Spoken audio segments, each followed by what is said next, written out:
It's great to have you. Thank you. Thank you I speak Polish, not good as Jovan, but I understand better than speaking. So, How would you describe yourself as a leader? Let's start from that point. I'm a great leader. Well, let's say I try to. I think the role of the coach is very similar to the role of the father. So I try to lead my players. I try to help them out to be the best version of themselves when their best is needed. That's a very important part. So I correct them, I support them, I push them, I get angry at times, but all because I want them to be their best version. So I'm trying to be, let's say, a hands-on leader, and I'm trying to lead by example, because what message are you sending if you are a parent and you are having a cigarette and you are saying, you shouldn't smoke because that's not good for you. So you cannot do that, obviously. I'm just trying to do the best I can in order so they can see in me that kind of focus and concentration on the goal that we all have. But in the family, the hierarchy is quite obvious. But you have team full of number ones. And that's probably not easy to tame them. No. But I think when we have a discussion for the first time, I was very clear of what I want and what their role should be in the team. And first thing I asked was their availability. So you have to be available to me 100%. It's not like you can cherry pick the tournaments that you want to participate on, because I need to be with my family, or I want a summer off or whatever. So you have to be like available to me all the time. And second, I need you to have your 100%. So whenever you are in the gym with me, I want you to do your best in order to achieve whatever is that to achieve to that particular day. So when I was presenting that, I needed for them to know exactly what I want from them. And then the third, maybe not let's say, those things were non-negotiables. And the one thing that it's also extremely important for me was I need you to accept the role that it was meant for you. I am the one that deciding your role, so you need to accept it. I'm not saying about changing the role so you are a setter, I will change your role to the middle, right? I'm saying that your role has to be, you will start today or you will not start today. Your role will be to go inside as a double change. You will go inside just for the second line to receive, or you will go just after 2 hours of the game to serve. So imagine somebody who is staying outside for 2 hours during the game, and he has to go inside at the end of the fourth set, serving on 23-all. So you have to be ready for that. So, and the last, to wrap it up, is my question is, do you accept that? Do you accept all of those things that I'm asking you to do? Because if you don't, it's okay, no problem. I don't want to force anybody to be here, but these are the things that I want from every single one of you. So leave your ego at home, leave your ego at your club, because the role you have here is not the same that you will have in the club. Because in the club, you are the best paid, you are the star, you are playing all the time. President and everybody around you will do everything for you to play well. But here, we have many stars. So your role of the star, as you are having in your club, here is not possible. So they accepted it. So it's good. You said you need to be available for me. There was one moment that your player was not available for you. Can you tell this story? Yes. I'm not naming names, obviously. But That was on second year of me being a coach. And in order for you to put your foot in my gym, or not mine, but in the national team gym, you have to do the medical examination. And you cannot do it wherever you want. You have to go in the Olympic Center of Ministry of Sport. But the problem is that all of sportsmen, athletes that are participating in the national teams of all categories, men, women, doesn't matter, of all sports are doing the same. So we all go in the same place. So it's not like I can just knock on the door and say, oh, hey, I came here, I just want to do that. No, you have to call and you have to book appointment, like sometimes even weeks before. And everybody's doing it more or less at the end of the April or start of the May, because that's when the national team season starts. So he wasn't answering the phone. That's not my job. The job from the federation guys are calling and they're organizing everything. So they were telling me, he's not answering. We're sending him a message. We are calling him and he's not answering. And I didn't say anything. So at the VNL is one of the tournaments that we are playing, and you play 3 group tournaments. And then if you qualify in between 8 teams, you go for the final tournament. So we were already at the second tournament. So it was already late and he wasn't answering. And we were departing to Holland for that tournament. So I called and I said, it's okay. That's it for you. You will not be, you are not needed anymore. So you can have And he was the great player. He is still. He still is. They're not saying names. Player, yeah. And I'm like, that's it. I don't want you to come anymore. That's it. You are done. You can go with your family. You can have a summer off. No problems. And he's like, well, if that's your decision, of course it's my decision. I mean, I don't have any doubt. So that summer we won the gold medal at the VNL in Gdańsk, and then gold medal at the European Championship without him. And that's it. That was I didn't say anything about it. I didn't went to the journalists to say, he's not. No, that's it. I'm doing these things my way. He didn't comply, and that's it. We won without him. And there is no problem. Nobody asked me. Nobody from the journalists came to me and asked me, where is he or what's going? Nobody asked anything. And he still isn't with us. And he won't be. So. Okay, let's talk about 2 situations. The strategy, because I think we can refer it to business also. First, when you are expected to win, how you deal with the pressure. Well, we are always expected to win. I have in my contract written, really, like expectations, like what is the target? And the target is to win the medal on every tournament that we are playing. That's the target. It's not like a gold medal, but that starts to be an issue.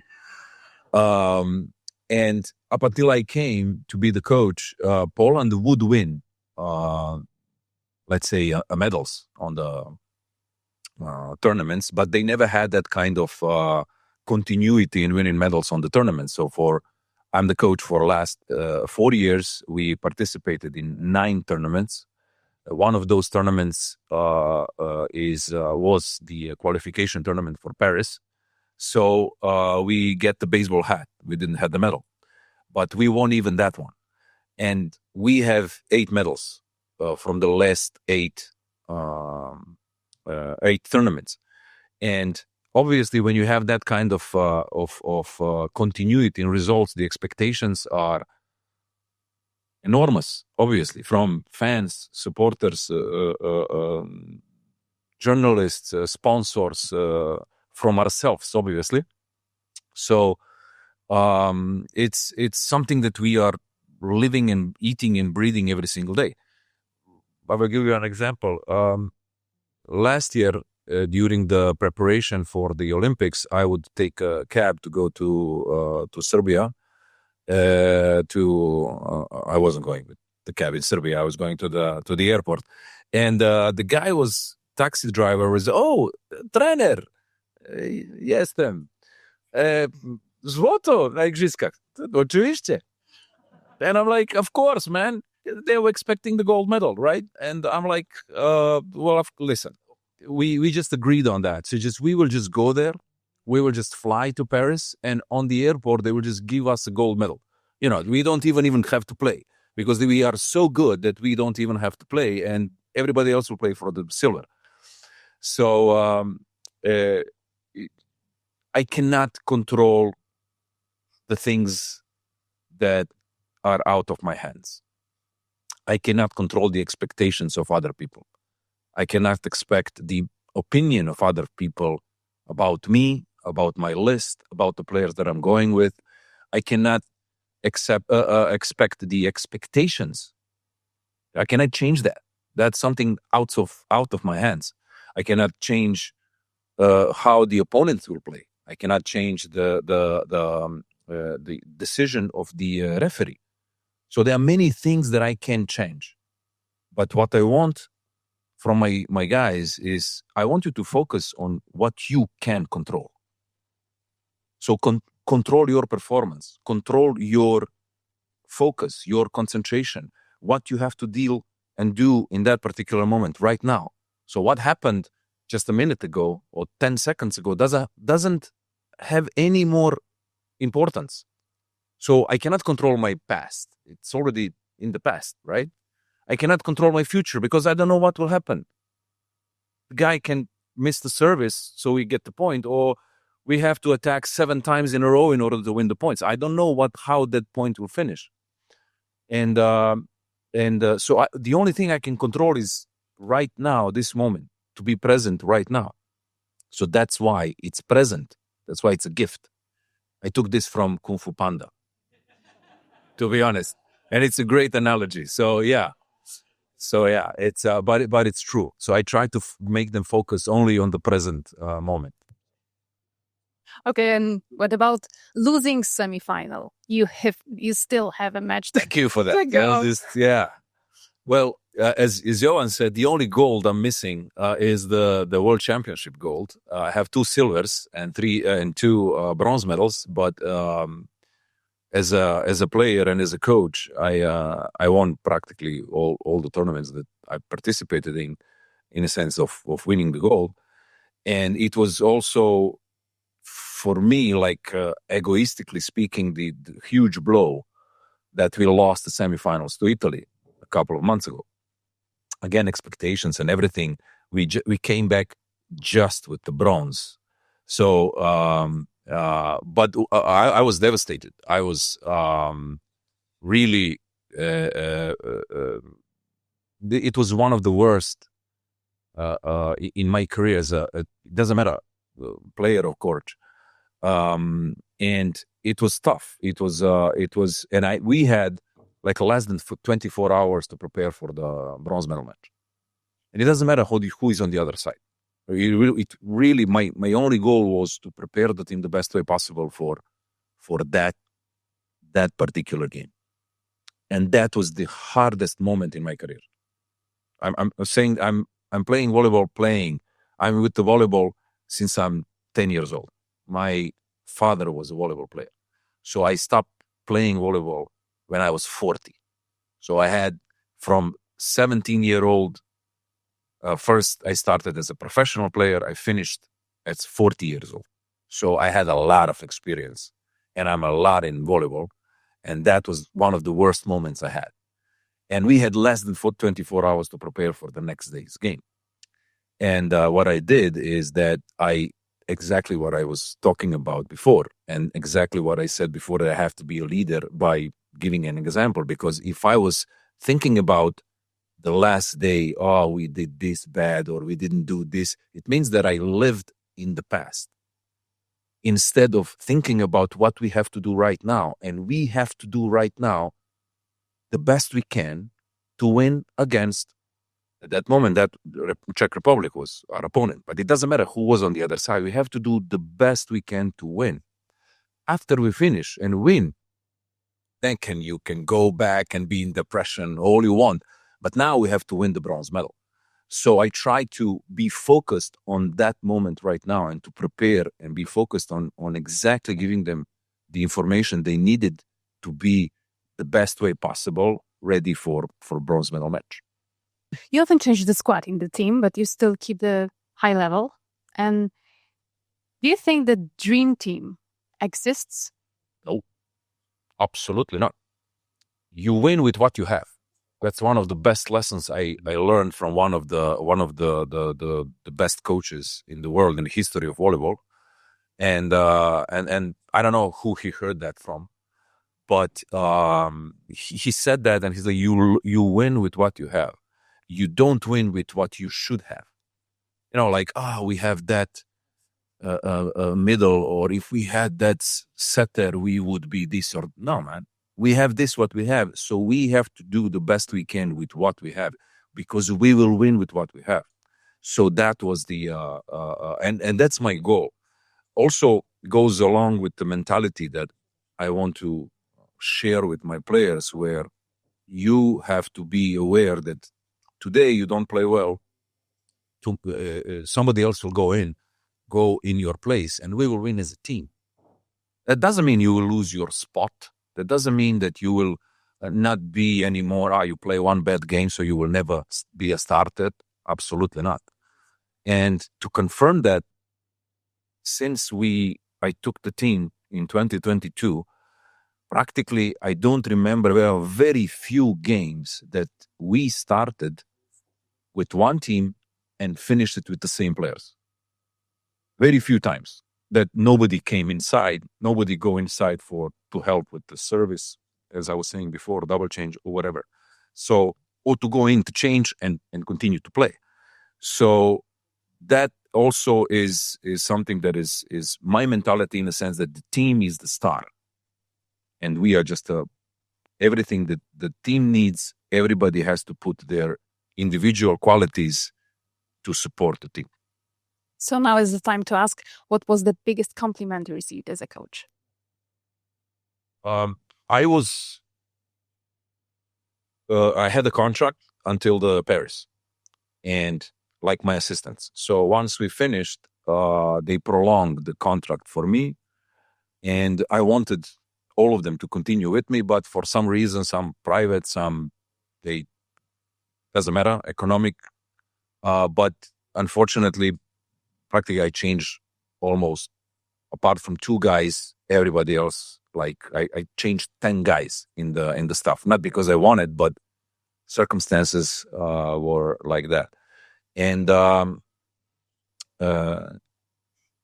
one of these 2 guys who stayed, he told me, like, without me asking, it's not like I went there and say, "How good am I? Did you speak about me?"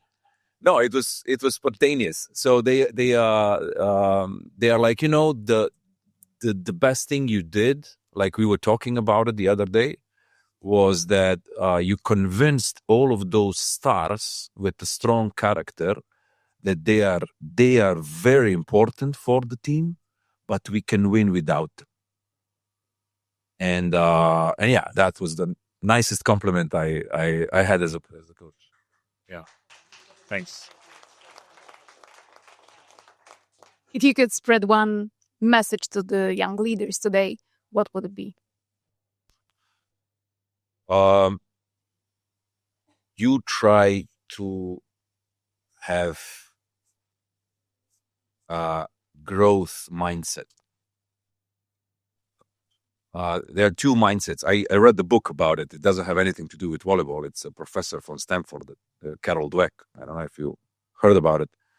And it says about the fixed mindset and the growth mindset. And the fixed is the one that you find some people like that. Oh, I'm like this. I'm this is who I am. I'm not like accepting or changing. That's it. And it's fixed. Like, I'm a finished product. This is who I am, right? So take it or leave it. Whether the growth mindset is something that I'm open to be better. I'm open to learn. I will put myself out of my comfort zone. I will try new things. I will fail, but then I will learn and I will get better. And to give you an example, there is this in the 90s. I saw this a couple of days ago, and it was the perfect example. In the 90s, in the surgery, the doctors, and it was the child's surgery for the heart. So the surgery would go fine. Everything went well.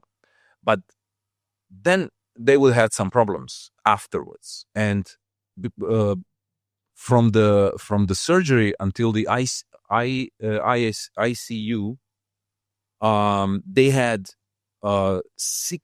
they had so many death cases, which didn't have anything to do with the surgery. Surgery went well, and they tried for 10 years to change that, and they didn't know why. I'm not talking about the surgeons who are like volleyball coaches brainstorming about some particular situation. They cannot find the solution.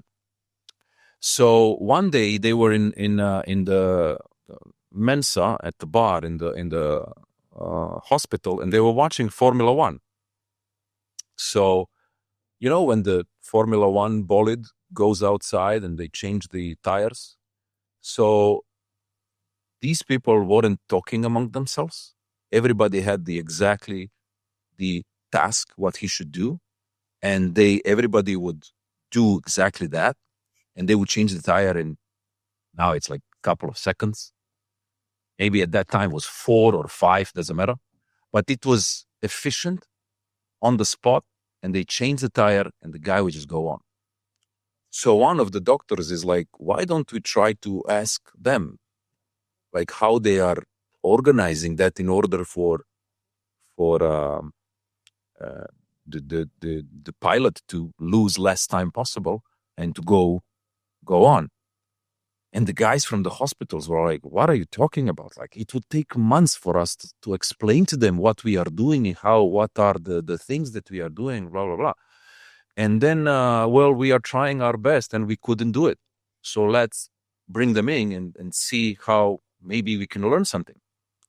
So they bring the Formula One from Ferrari, and they watched what they were doing. Like putting tubes over themselves, shouting over they didn't know what they're doing, and it was a mess. So they did like a protocol of the things, like you should do this, this, and this. There is nobody who is in charge. You don't know the protocol. You don't know once it's finished, you have to do this, this, this, this, and this. And they did it, and they increased, or they lowered the death cases by 66%. Mechanics. So you can always learn something new. So that's my message to you. Be open to learn, even though it's not maybe the exactly your branch or your sport you are doing, or business or whatever. Because that's for me, it helped me out a lot. Reading books from business, I learned from the doctors, from the lawyers, from the other coaches of the other teams, for the coaches of the other categories, for the coaches of the other sports. Because if you are open, you can learn a lot. And this perfectly shows the importance of the leadership. You're all leaders here, so congratulations. Thank you very much for the conversation.